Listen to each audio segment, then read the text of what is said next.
한 여성의 고백이 시작됩니다. 혹시 시어머니와의 갈등 때문에 이혼하시거나 이혼을 고려하시는 분 계신가요? 제 이야기를 꼭 들어주세요. 이건 제가 겪은 진짜 이야기입니다. 긴 이야기가 될 것 같지만 끝까지 들어주시면 정말 감사하겠습니다. 저와 같은 고통을 겪고 계신 분들께 조금이라도 도움이 되길 바라면서 이 이야기를 시작합니다. 저는 2017년에 결혼했어요. 남편과는 2010년부터 연애했습니다. 무려 7년을 연애하고 결혼했죠. 정말 열렬히 사랑했어요. 첫눈에 반했다는 표현이 딱 맞을 정도로 강렬하게 끌렸고 만날 때마다 설레었어요. 결혼 전 동거도 수년간 정말 순탄했습니다. 싸운 적도 거의 없었어요. 결혼 생활도 정말 행복했습니다. 남편은 항상 저만 바라봐주고 저만 사랑해주는 사람이었어요. 우리는 서로를 깊이 이해하고 존중했습니다. 친구들이 부러워할 정도로 금슬이 좋았죠. 그때는 정말 행복했어요. 이게 평생 갈 줄 알았어요. 그렇게 7년의 결혼 생활을 보내고 2024년 드디어 첫 아기를 낳았습니다. 임신했을 때 얼마나 기뻤는지 몰라요. 남편도 너무 좋아했고 저희는 행복한 부모가 될 준비를 했어요. 제 인생에서 가장 행복한 순간이어야 했죠. 하지만 그 순간부터 모든 게 변했어요. 정말 모든 게요. 제가 알던 남편도 제 인생도 저의 정체성도 모든 게 완전히 바뀌어 버렸습니다. 마치 제 인생에 다른 사람이 들어와서 모든 걸 망가뜨린 것 같았어요. 출산 후 시어머니가 육아를 돕겠다며 5개월 동안 매주 주말마다 지수의 집에서 머물기 시작했다. 어머니, 정말 괜찮으세요? 안 오셔도 돼요. 제가 할 수 있어요. 병원에서 육아 교육도 받았고 책도 많이 읽었어요. 뭔 소리 하노? 네가 없으면 아기를 어떻게 보노? 처음 키워보는 기. 아이가? 네 혼자서는 못 본다. 책으로 배운다고 되는 기 아이다. 아니에요. 정말 괜찮습니다. 제가 충분히 할 수 있어요. 남편도 도와주기로 했고. 아이다. 내가 안 가면 안 된다 카이. 경험이 있어야지. 네 혼자 어떻게 하노? 아바이가 뭘 안다고? 남자들은 모른다. 정말 감사하지만 괜찮습니다. 저희 엄마도 도와주시기로 하셨어요. 시어머니 장모님은 몸이 안 좋다며? 내가 가야 한다. 내가 안 가면 네 혼자 우야노? 전 정말 안 와도 된다고 정말 여러 번 말씀드렸어요. 하지만 시어머니는 본인이 없으면 제가 아기를 못 본다는 말씀만 계속 반복하셨죠. 제 의사는 전혀 중요하지 않았어요. 본인이 스스로 결정하고 오셨어요. 물론 돈을 바라시거나 그런 건 아니었습니다. 그건 확실히 인정해요. 오히려 본인 돈 쓰시면서 오셨으니까요. 하지만 정말 숨 막혀 죽을 뻔했습니다. 정말로요. 과장이 아니에요. 아기가 돌을 지날 때까지 지수는 시어머니의 간섭과 잔소리를 견뎌야 했다. 그동안 있었던 일들을 생각하면 정말 끔찍해요. 시어머니의 끊임없는 간섭, 도를 지나친 잔소리, 이유 없는 소리 지름, 저에 대한 무시, 심지어 아기 앞에서의 모욕까지. 제 모든 행동에 대한 재촉도 정말 심했어요. 숨 쉴 틈이 없었어요. 그리고 생색도 정말 엄청났습니다. 매번 얼마나 희생하는지 강조하셨어요. 내가 알아봐주는데 너가 내가 당장 다이아 사온락 하면 다이아 사가지고 와야 된다 알겠나? 내가 얼마나 희생하는데. 내가 없으면 너가 우야노? 내가 주말마다 오는 기 얼마나 힘든지 아나? 이런 식으로 말씀하셨어요. 여러 번 남편에게 토로했습니다. 힘들다고 견딜 수 없다고 제발 어떻게 좀 해달라고. 밤마다 울면서 얘기했어요. 하지만 남편을 사랑했기에 참았어요. 저희 가정을 지키고 싶었거든요. 아기를 위해서라도 참아야 한다고 생각했습니다. 아기에게는 할머니가 필요하다고 제가 참으면 된다고 스스로를 설득했어요. 근데 이제는 더 이상 안 되겠어요. 정말 한계에 다다랐어요. 결정적인 사건이 일어났다. 친구 부부와 함께한 자리에서 남편이 시어머니를 두둔한 것이다. 여보, 나 진짜 힘들어. 어머니 때문에 정말 죽을 것 같아. 여보, 당신이 대구 사람이 아니라서 우리 엄마 말투를 이해 못하는 것 같아. 우리 엄마는 원래 말이 좀 세거든. 무슨 소리야? 나 대구에서 30년 살았어. 어디 가면 완전 대구 사람이라고 그래. 대구 사투리도 쓰고. 아니, 그게 아니라 말이야. 당신은 딸만 있는 집에서 곱게 자라서 아들만 둘 키운 우리 엄마 화법을 이해 못하는 거야. 우리 엄마는 원래 그렇게 말해. 나쁜 의도가 없어. 그게 무슨. 나도 똑같은 대구 사람인데. 당신은 잔소리를 어릴 때 안 듣고 살아서 잔소리에 대한 역치가 낮은 거라고. 조금만 뭐라 해도 과장해서 예민하게 반응하잖아. 우리 엄마 입장도 좀 생각해봐. 나 과장하는 거 아니야. 진짜 힘들다고. 정말로. 근데 우리 엄마가 뭐 잘못한 게 있어? 주말마다 와서 도와주시는데. 당신 너무 예민한 거 아니야? 저를 이해하지 못해요. 십수년을 함께한 남편이 저를 전혀 이해하지 못합니다.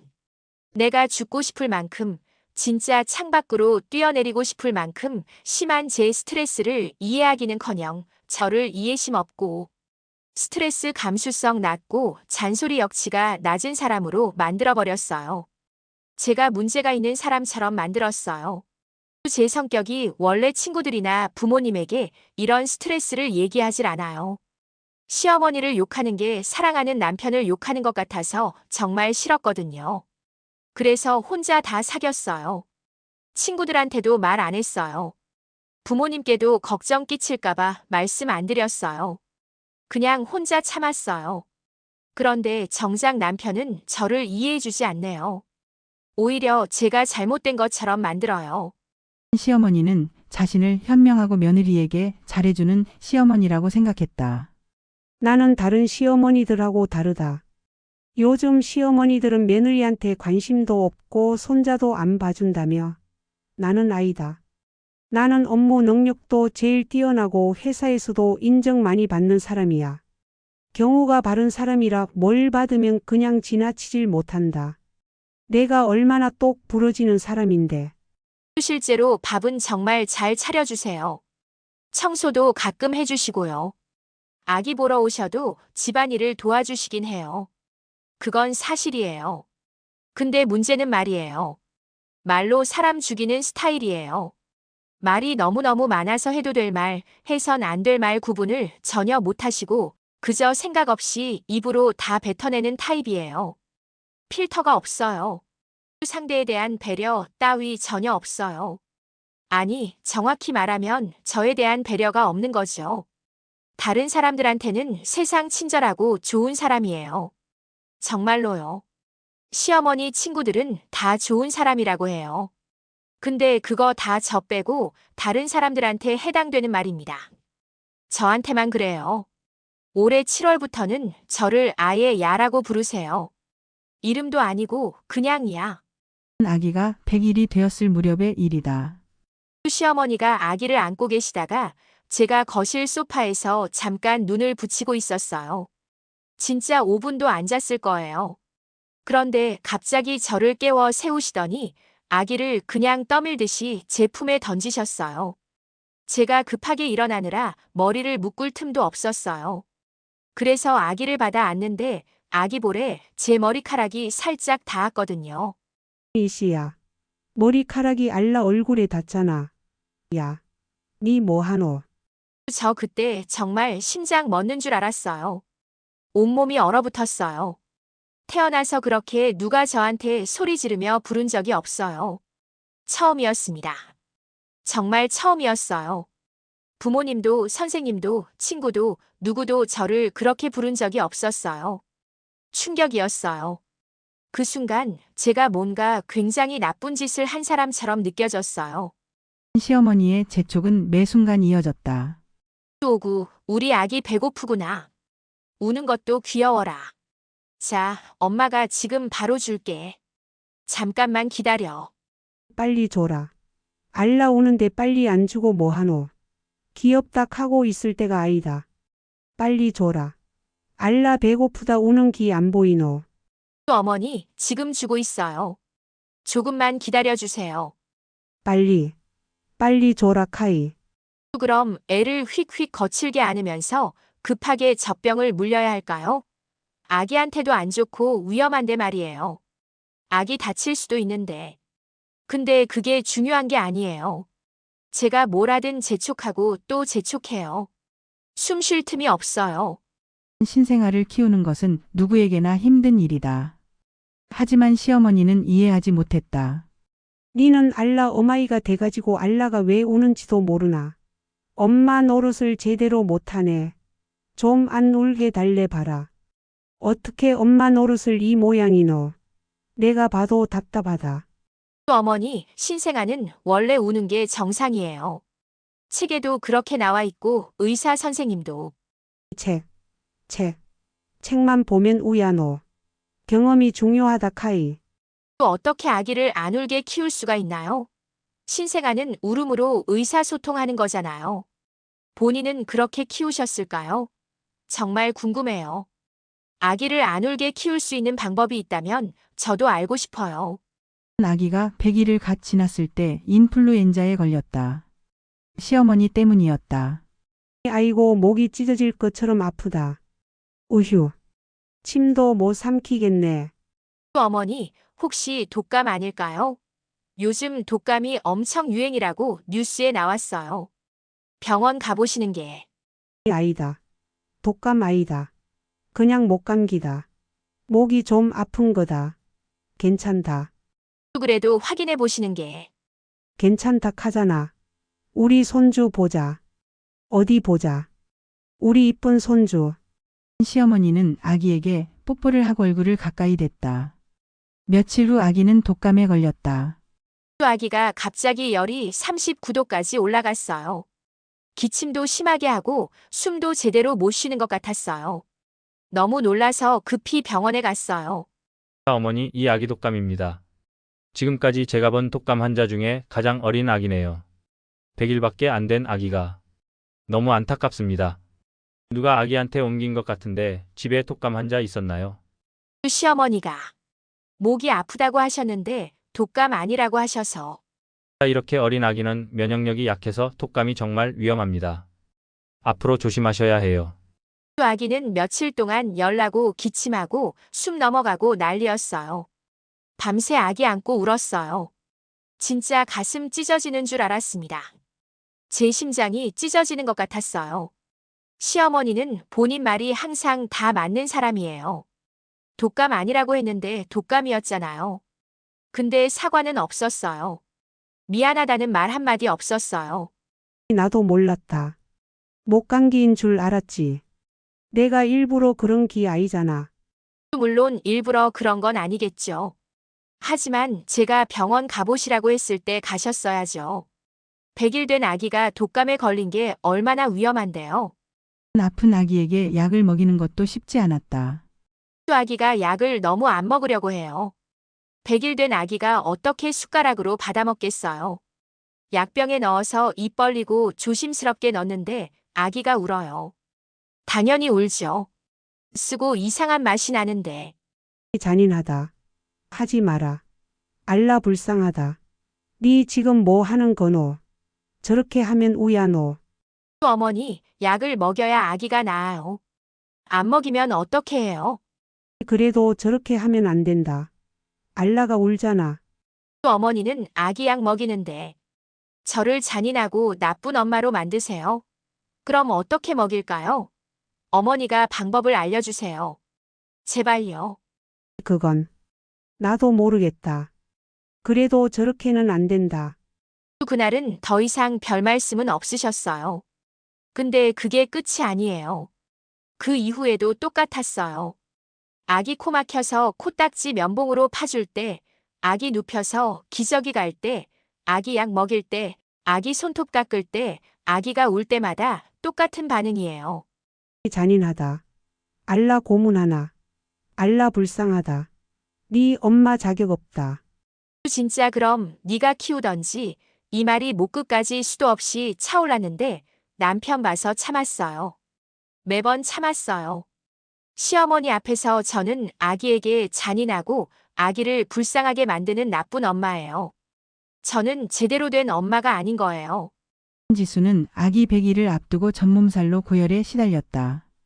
집에서 100일 잔치를 준비하느라 입원할 수도 없었다. 전몸살이 정말 심했어요. 집에서 체온을 재봤는데 40.2도가 나왔어요. 진짜 죽는 줄 알았어요.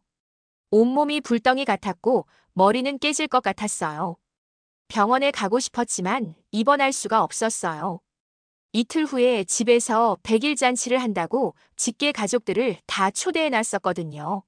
해열제 먹으면서 버티는데 너무 피곤하고 힘들어서 잠깐만, 정말 잠깐만 20분만 누워있고 싶었어요. 시어머니가 아기 본다고 하셔서 정말 미안하지만 20분만 눈 좀 붙이겠다고 말씀드렸어요. 어차피 저는 유축 수유를 했기 때문에 3시간마다 유축해야 해서 길게 잘 수도 없는 상황이었어요. 정말 20분만 누워있으려 했어요. 그 사이 아기가 시어머니 옷에 구토를 했다. 야, 니 왜 토하는데? 내가 기껏 먹여놨는데 왜 토하는데? 이 옷 비싼 건데. 시어머니는 갑자기 안방문을 벌컥 콱 열고 들어와 세탁기를 돌리기 시작했다. 저는 아기 옷이나 이불을 세탁하시는 줄 알았어요. 그래서 아기가 토했나 보다 생각하고 일어나려는데 알고 봤더니 시어머니 본인 옷이랑 속옷을 세탁하시는 거였어요. 그게 그렇게 20분도 못 기다려주시고 당장 빨아야 하는 거였을까요? 제가 40도가 넘는 고열로 고생하고 있는데 말이에요. 제가 잠깐이라도 쉬거나 자는 꼴을 정말 못 보시는 것 같아요. 반면 남편이 낮잠을 잘 때는 완전히 달랐다. 알라 아바이 피곤하다. 조용조용 자게 냅두자. 알라 울리지 말자. 쉿. 우리 아들 힘든 일 하는데 푹 자게 해야 한다. 이러면서 제가 잠깐이라도 눈 붙이려 하는 건 꼴 보기 싫으신가 봐요. 저도 사람인데, 저도 쉬고 싶은데, 저도 엄마 되기 처음인데 말이에요. 어느 날 아침 시어머니가 잠에서 깨우는 아기를 발견했다. 시어머니가 저희 집에서 주무시고 난 다음 날 아침이었어요. 남편은 작은 방에서 자고 있었고, 저도 새벽 내내 유축하고 겨우 2시간 눈 붙이고 있는 상황이었어요. 정말 2시간밖에 못 잤어요. 아, 맞다. 남편 얘기를 해야겠네요. 남편은 아기 낳고 지금까지 매일 8시간 이상씩 자요. 낮잠도 꼬박꼬박 챙겨요. 하루도 빠짐없이요. 남편이 야외에서 하는 육체적으로 힘든 일을 하기에 저도 배려하고 이해해서 그렇게 해주는 거긴 한데요. 지금 와서 생각해보니 제 배려가 너무 지나쳤고 제 자신을 너무 혹사시켰네요. 저도 사람인데 말이에요. 알라가 오는데 어마이가 가만히 있나? 야, 일어나라. 시어머니는 아기를 지수의 팔 위에 던지듯 내려놓으며 소리쳤다. 남편은 옆방에서 8시간째 숙면 중이었다. 그럼 아기 아빠는요? 쿨쿨 8시간 이상 잘 자고 있는 아기 아빠는 왜 안 깨우세요? 왜 저만 깨우시는 거예요? 아기는 제 아기만이 아니라 남편 아기이기도 한데요. 지수는 출산 후 손목 통증에 시달렸다. 유축 수유로 인해 3시간마다 유축을 해야 했고 수유와 젖병 소독까지 모두 혼자 감당했다. 제가 출산하고 가장 아팠던 곳이 손목이에요. 아기가 워낙 우량아로 태어나서 4kg가 넘었거든요. 안기도 무겁고요. 그리고 저는 모유 수유가 아니라 유축 수유를 했기 때문에 정말 힘들었어요. 유축 시간 따로, 수유 시간 따로, 젖병 소독까지 다 해야 하는 상황이었어요. 손목이 너무 아파서 물병 뚜껑도 못 열 정도였어요. 알라 밥 먹이는 거는 무조건 어마이가 해야 한다. 알라가 알라 어마이 눈을 보면서 밥을 먹어야지. 그래야 정이 들고 애착이 형성된다. 이거는 아주 중요한 거다. 어머니, 제 손목이 너무 아파서 물병도 못 여는데 남편이 좀 도와주면 안 될까요? 안 된다. 무조건 어마이가 해야 한다. 이거는 규칙이다. 육아 도와주신다고 저희 집 와주시는 거 아니에요. 저 아기 9개월까지 유축 수유했어요. 그동안 단 한 번도 3시간 이상 잔 적이 없어요. 3시간마다 유축해야 하거든요. 밤에도요. 새벽 2시, 5시에도 일어나서 유축했어요. 거기다가 수유까지 해야 하니 항상 잠이 부족해서 좀비같이 살았어요. 손목까지 아파서 페트병 뚜껑도 못 여는데 무조건 저한테만 수유하래요. 손목 멀쩡한 남편이 며칠에 한 번 어쩌다가 수유하는데 그것도 안 되나요? 정말 이해가 안 돼요. 일상의 사소한 것들도 시어머니의 잔소리 대상이 되었다. 이거 연마제 제거했나? 코팅 냄비는 연마제 제거 안 하면 독이다. 이거 연마제 제거했나? 네, 어머니. 제거했어요. 설명서대로 다 했어요. 다음 날 이거 연마제 제거했나? 네, 어머니. 어제도 말씀드렸지만 제거했어요. 그 다음 날 이거 연마제 제거했나? 2주 내내 똑같은 말을 반복하셨어요. 매일 물어보셨어요. 진짜 사람 미치게 만들어요.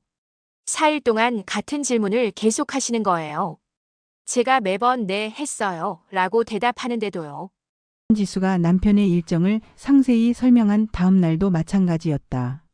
어머니, 남편이 내일부터 열흘 동안 남구에서 외벽 공사일 하기로 했대요.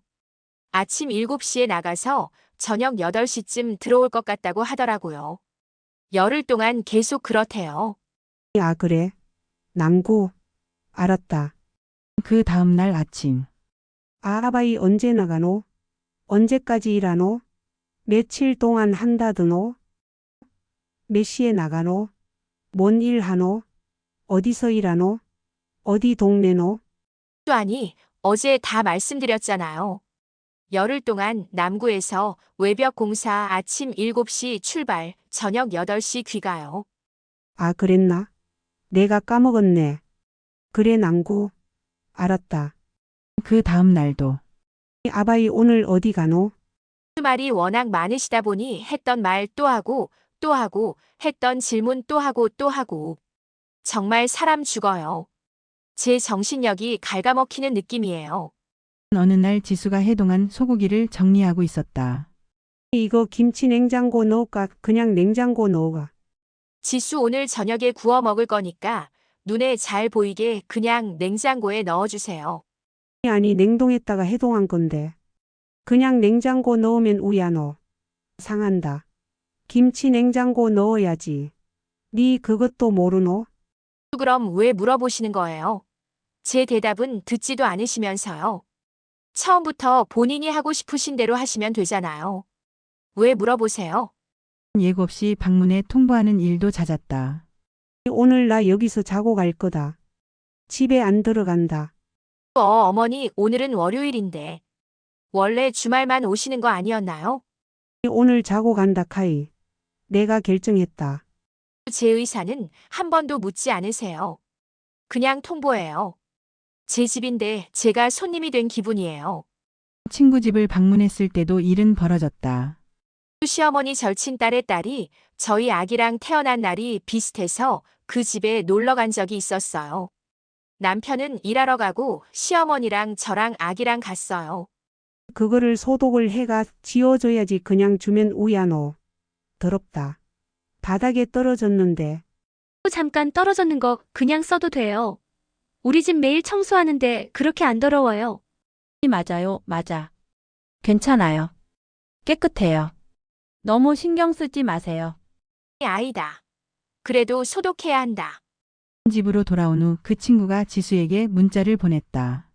와, 아줌마 잔소리 진짜 대박이더라. 하루 종일 잔소리 하시던데. 언니 정말 힘들겠다. 나 같으면 못 참을 것 같아. 남이 봐도 그 정도예요.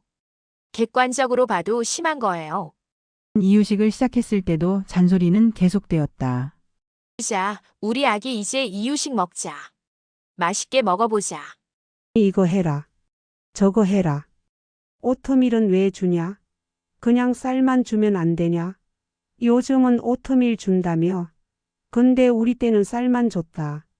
숟가락에 맘마 조금만 담아라. 너무 많이 담았다. 애 턱받이 불편해 하잖아 빼라. 애가 왜 자꾸 뱉냐? 네가 똑바로 못 먹이는 거 아니냐? 맛이 없는 거 아니냐? 간이 안 맞나? 어머니, 아기 이유식은 간 안 해요. 돌전까지는 간하면 안 돼요. 그래도 맛이 없으면 안 먹는다. 계속 잔소리를 시전해요. 옆에서요. 한마디도 빠짐없이요. 이유식 먹이는 20분 동안 쉬지 않고 계속요. 아기 목욕 시간도 예외가 아니었다. 손부터 씻겨라. 발도 깨끗하게 씻겨라. 발가락 사이사이 씻겨야 한다. 얼굴은 언제 씻기냐? 머리카락 제대로 안 씻긴 거 아니냐? 물 온도는 맞냐? 애가 추워하는 거 아니냐? 지수 계속 잔소리합니다. 뒤에 서서요. 목욕 끝날 때까지요. 3월 31일 지수는 아기를 문화센터에 데려가기 위해 준비했다. 문화센터가 저희 아파트 안에 있어서 거기까지 가는데 30초면 돼요. 엘리베이터 타고 3층 내려가면 바로예요. 그날 그 순간 기온이 정확히 21도였어요. 봄 날씨였죠. 그래도 그런 시어머니지만 저희 아기는 정말 예뻐하시고 그게 감사하기도 해서 카톡으로 사진 자주 보내드렸거든요. 아기 얇은 패딩 입혀서 문화센터 가는 모습을 사진 찍어서 보냈어요. 뜨시게 좀 입혀라. 알라 감기 걸린다. 왜 그렇게 얇게 입히노? 어머니, 오늘 21도예요. 그리고 30초면 도착해요. 그래도 두껍게 입혀야 한다. 진짜 그 순간 앞으로 사진 절대 안 보내겠다고 생각했어요. 21도인데 더 두껍게 입히라고요. 그럼 아기 땀 나서 오히려 감기 걸려요. 어버이날이 다가왔다. 지수의 가족은 모두 기관지염으로 고생하고 있었다. 그때 정말 힘든 시기였어요. 저희 가족 전부 시어머니한테 올문 기관지염 때문에 고생하고 있었어요. 아기는 밤새 기침하고 울고 남편도 아프고 저도 아픈 상황이었어요. 밤에 한숨도 못 잤어요. 그런데 날짜 감각을 잃어버려서 어버이날을 하루 늦게 알아챘어요. 여보, 엄마한테 전화 왔어. 나 지금 퇴근하는데 어머니께 전화드려야지. 내가 할게. 아니, 이미 엄마가 전화하셨어. 진짜 많이 화나셨어. 너거는 받을 줄만 알고 감사할 줄도 모른다. 난 너거가 저번 주에 백화점 갔다길래 내 선물 사러 간 줄 알았다. 근데 아무 연락도 없네. 카네이션 바라지도 않는다. 그래도 하나쯤은 사와야 되는 거 아니냐. 어버이날 당일에 연락하는 게 말이 되냐. 미리 연락해서 나를 잡아서 약속을 해서 챙겨야 되는 거 아니냐. 상식이 없노. 죄송합니다, 어머니. 제가 잘못했어요. 정말 미안해요. 미안하면 다냐. 니는 맨날 미안하다 하면서 또 똑같이 한다. 정말 죄송해요. 다시는 이런 일 없게 하겠습니다. 남편이 전화하면서 엄청 화가 나는데도 계속 미안하다만 반복하고 전화 끊었어요.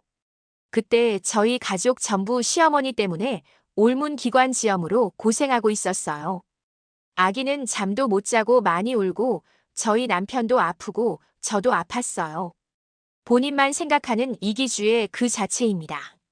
저희 상황은 전혀 고려하지 않으세요. 그리고 저 지금까지 남편한테 명절이나 행사 있으면 일주일 전부터 매일 얘기하면서 다 챙겼어요.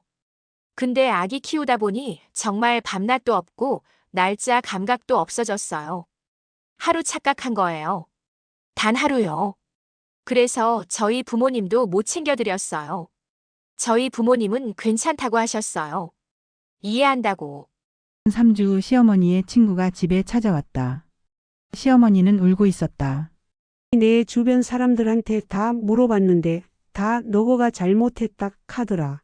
내 친구들, 동료들, 동네 사람들한테 다 얘기했는데 다들 며느리가 챙겨야 하는 거 아니냐고 그래. 요즘 며느리들은 버릇이 없다고. 진짜 말이 얼마나 많으시면 아들 며느리 욕도 그렇게 많이 하고 다니시는지 모르겠어요. 온 동네 방네 다 떠들고 다니신 거예요. 네가 여자고 남자들은 저런 거 못 챙기는 게 맞는데 여자니까 네가 챙겨야지. 네가 며느리잖아. 며느리 역할이 뭔지 모르노? 죄송합니다, 어머니. 정말 죄송해요. 제가 잘못했어요. 미안하다고만 하면 우야노. 진심이 없다. 정말 진심으로 죄송합니다. 다시는 이런 일 없게 하겠습니다. 시어머니께 정말 죄송하다고 사과도 엄청 여러 번 드렸습니다. 무릎 꿇고 사과했어요. 그래도 계속 뭐라고 하셨어요. 돌잔치 준비 중에도 문제가 발생했다. 돌잔치는 저희 직계 가족끼리만 조촐하게 하기로 했어요. 저희 엄마, 아빠, 시아버님, 시어머니 이렇게요. 그래서 평일로 예약했어요. 주말은 너무 비싸기도 하고요. 친정 아빠한테 그날 일 빼라 캐라. 네가 전화해가 일 빼라 캐라. 어머니, 제가 알아서 말씀드릴게요. 걱정 마세요. 네가 말을 제대로 하겠노?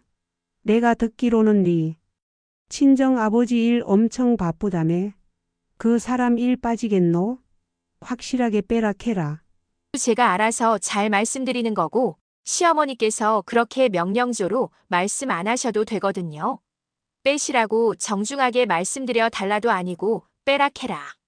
마치 저희 아빠가 시어머니 밑에 있는 사람처럼 말씀하시는 거예요. 저희 아빠한테 명령하시나요? 진짜 이때 마음속에 있던 정이 확 떨어졌어요. 완전히요. 일단 제가 말씀드린 에피소드들이 이 정도입니다. 사실 더 많아요. 훨씬 더 많아요. 근데 제가 일일이 기록해두지 않아서 다 기억이 안 나네요. 매일매일이 이런 식이었어요. 결국 지수는 남편에게 최후 통첩을 했다. 나 더 이상 못 살겠어. 시어머니 때문에 진짜 죽고 싶어. 매일 창문 보면 뛰어내리고 싶다고. 여보, 그렇게까지 심각해? 좀 과장하는 거 아니야? 과장 아니야. 나 진짜 죽고 싶어. 이혼하든지 이혼 안 하면 내가 시어머니 때문에 죽을 거야. 진짜야. 농담 아니야. 진정해. 우리 얘기 좀 해보자. 그 얘기? 무슨 얘기? 난 얘기 다 했어. 수없이 얘기했어. 근데 당신은 한 번도 내 편이 돼준 적이 없잖아. 하지만 남편은 시어머니와 연락을 끊겠다는 말을 하지 않았다. 이혼은 너무 큰 결정이잖아. 며칠 더 생각해보자. 너무 급하게 결정하지 말고. 우리 아기도 있는데. 며칠 더 생각하면 뭐가 달라지는데. 당신 엄마가 갑자기 변하기라도 해. 내가 엄마한테 얘기해볼게. 좀 더 조심하시라고. 당신 그 말 벌써 몇 번째야. 매번 얘기하겠다고 하고는 아무것도 안 바뀌잖아. 저 진짜 우울증 심하게 온 것 같아요. 병원 가봐야 할 것 같아요. 창밖만 보면 뛰어내리고 싶어요. 아기만 없었으면 진짜 뛰어내렸을 거예요. 지수는 1월 복직을 앞두고 있었다. 시어머니가 12월 말 근처로 이사와서 아기를 봐주기로 했다. 그러면 장모님한테 아기 봐주러 와주실 수 있냐고 여쭤보자. 나 우리 엄마한테 이사 오지 말라고 얘기할게. 진짜로. 근데 우리 엄마는 많이 아프셔서 매일 와주실 수가 없어. 몸이 안 좋으신 거 알잖아. 매번 와주신다고 약속을 하실 수가 없어. 지금까지도 아프실 때 제외하고는 평일에 매일 와주셔서 나랑 같이 아기 키우셨어. 근데 복직하면 매일은 힘드실 거야. 그럼 어떡해? 아이 돌봄 선생님? 그것도 생각해봤는데 비용도 비용이고. 아기가 너무 어려서 불안해. 그럼 육아휴직 연장은? 회사에서 힘들대. 이미 한 번 연장했거든. 정말 너무너무 어렵네요. 진짜 막막해요. 그냥 제가 일을 그만두더라도 저 혼자서 아기 키울래요. 시어머니 없이요. 그게 마음이 더 편할 것 같아요. 돈은 좀 없어도 정신 건강이 더 중요해요. 저희 시어머니 꼴도 보기 싫어요. 얼굴도 보기 싫어요. 그 잔소리, 간섭, 무시, 모욕. 속된 말로 진짜 미친 것 같아요. 정상이 아닌 것 같아요. 그걸 옹호하고 저를 이해하지 못하는 남편도 진짜 더 이상 같이 살 수 없겠구나 싶고요. 여보, 우리 엄마도 불쌍하잖아. 의도는 좋았던 거잖아. 도와주려고 온 건데. 의도? 의도가 좋으면 다야. 결과가 이 모양인데. 또 엄마도 나이 드시고 외로우신데. 말 다 했죠. 맞아요. 아기 봐주시려고 저희 집까지 주말마다 몇 개월 동안 와주셨던 의도는 좋다고요. 인정해요. 근데 같이 있으면 너무 숨막히게 하고 죽고 싶게 만드는데 저는 그게 전혀 감사하지가 않아요. 오히려 독이에요. 그냥 시어머니 성격이니까 넘기자. 나이 드신 분이니까 이해하자. 그래도 너무 감사하고 너무 죄송하니까 그런 마음만 가지자. 그렇게 생각하려고 정말 노력했어요. 근데 도저히 못 참겠어요. 한계예요. 시어머니 두둔하는 남편까지. 남편이 저렇게 이해 공감 능력 없는 사람인 줄 정말 몰랐습니다. 10수년을 같이 살았는데 이 사람이 이런 사람이었나 싶어요. 배우자에 대한 이해, 배려, 공감이 전혀 없는 사람이랑 어떻게 함께 살 수 있겠어요? 이 정도면 이혼 소송으로 가게 된다면 시어머니에게 손해배상 청구까지 가능할까요? 법적으로 가능한가요? 이제부터라도 혹여 시어머니 보게 될 일이 있다면 녹음하려 합니다. 증거를 남겨야 할 것 같아요. 또 앞으로 시어머니 만나는 거 전부 녹음할 거야. 증거 남길 거야. 뭐, 녹음? 그건 너무 심한 거 아니야? 우리 엄마한테 그러는 거야? 응. 녹음할 거야. 미리 말해두는 거야. 반대해도 할 거야. 그건 좀 생각해봐. 이미 결정했어. 녹음할 때 시어머니가 동의한다는 목소리도 들어가야 법적 효력이 있나요? 아니면 일방 녹음도 괜찮나요? 어떻게 현명하게 시어머니에게 유책 사유가 있다는 걸 증명해낼 수 있을까요? 변호사 상담을 받아야 하나요? 우울증 진단서나 투약 기록 같은 것도 도움이 될까요? 정신과 가서 진단받아야 하나요? 저는 지금 정말 막막합니다. 앞이 안 보여요. 사랑했던 남편과의 결혼 생활이 이렇게 끝나갈 줄은 정말 몰랐어요. 10수년을 함께한 사람이 저를 이해하지 못할 줄은, 제 편이 되어주지 않을 줄은 정말 몰랐습니다. 또 혹시 저와 비슷한 상황에 계신 분들이 있다면 저는 이렇게 말씀드리고 싶어요. 당신의 고통은 진짜예요. 진짜입니다. 당신이 예민한 게 절대 아니에요. 당신이 이해심이 없는 게 아니에요. 당신이 문제가 있는 게 아닙니다. 시어머니와의 갈등으로 힘들어하시는 분들, 남편이 이해해주지 않아 고통받으시는 분들, 매일 죽고 싶다는 생각을 하시는 분들, 당신은 혼자가 아닙니다. 절대 혼자가 아니에요. 저도 지금 이 순간 똑같은 고통을 겪고 있어요. 우리는 혼자가 아닙니다. 저는 아직 정답을 찾지 못했어요. 이혼을 해야 할지, 계속 참고 살아야 할지, 아기를 위해 견뎌야 할지 모르겠어요. 너무 혼란스러워요. 하지만 한 가지는 확실해요. 제 고통은 진짜고 제 감정은 정당하다는 것. 그리고 저는 행복할 자격이 있다는 것. 우리 모두 행복할 자격이 있다는 것. 여러분도 행복할 자격이 있어요. 우리 모두 행복할 자격이 있습니다. 고통받을 이유가 없어요. 우리의 정신 건강이 가장 중요합니다. 이 이야기를 끝까지 들어주셔서 진심으로 감사합니다. 여러분의 행복을 진심으로 응원합니다.